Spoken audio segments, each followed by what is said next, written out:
பேசுனீங்களா? நேத்து உழைப்பாளர்கள் தினம். சிம்பிளா பேசுனேன். மெயினாவே நம்ம வாழ்க்கையில யார் யாரெல்லாம் இன்னைக்கு செல்ஃப் மேடு மில்லியனர்ஸ், அதாவது சுயமா கோடிகள் சம்பாரிச்சு இன்னைக்கு கோடீஸ்வரன் ஆயிருக்கிறதுலாம் யாருன்னு பாத்தீங்கன்னாக்கா, உழைப்பு மட்டுமே நம்பி. உழைப்புன்னா உடனே கல் உடைக்கிறது, செங்கல் போடுறவங்க தான் கல் உடைக்கிறான், பால் போடுறான், அப்படி இப்படின்னு நம்ம விதண்டாவாதம் பேசலாம். எல்லாமே உழைப்பு தான். உடல் உழைப்பு, மன உழைப்பு, இந்த மாதிரி நிறைய உழைப்பு இருக்கு. எல்லாத்துலயுமே உழைக்கணும். கம்ப்யூட்டர்ல ஒர்க் பண்ணவங்களும் உட்காந்த இடத்துல அவங்க மூளைய கசக்கி புழிஞ்சு வேலை செய்யறாங்க. சோ நான் சொல்ல வந்தது என்ன, உழைப்பாளிகள் அப்படின்னா அந்த லேபர், மூட்டை தோக்குறவங்க, இவங்க மட்டும் நம்ம மைண்ட்ல வரக்கூடாது. எல்லாருமே வரணும்.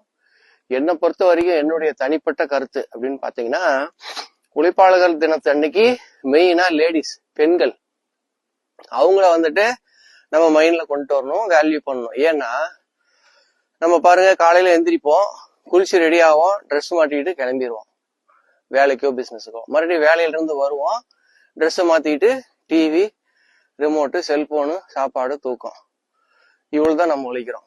ஆனா அவங்க பாத்தீங்கன்னா காலையில நேரமா எந்திரிச்சதுல இருந்து நைட்டு தூங்குற வரைக்கும் அவங்களுக்கு நிறைய ஒர்க் இருக்குது. துணி துவைக்கிறது, பாத்திரம் கழுவுறது, சமையல் பண்றது, ஆபீஸ் போனா ஆபீஸ்ல போய் அங்க ஒர்க் பண்றது, மறுபடியும் வந்ததுக்கு அப்புறம் மறுபடியும் பண்றது, காய்கறி அறியறது, இந்த மாதிரி நீங்க நல்லா கவனிச்சு பாத்தீங்கன்னா வீட்டை ரெடி பண்றதுல இருந்து பூஜை பண்றது, ஃபெஸ்டிவல், அது இது, குழந்தைங்க, புருஷன், அப்பா அம்மா, ஏகப்பட்ட உழைப்பு அவங்க தான் போடுறாங்க.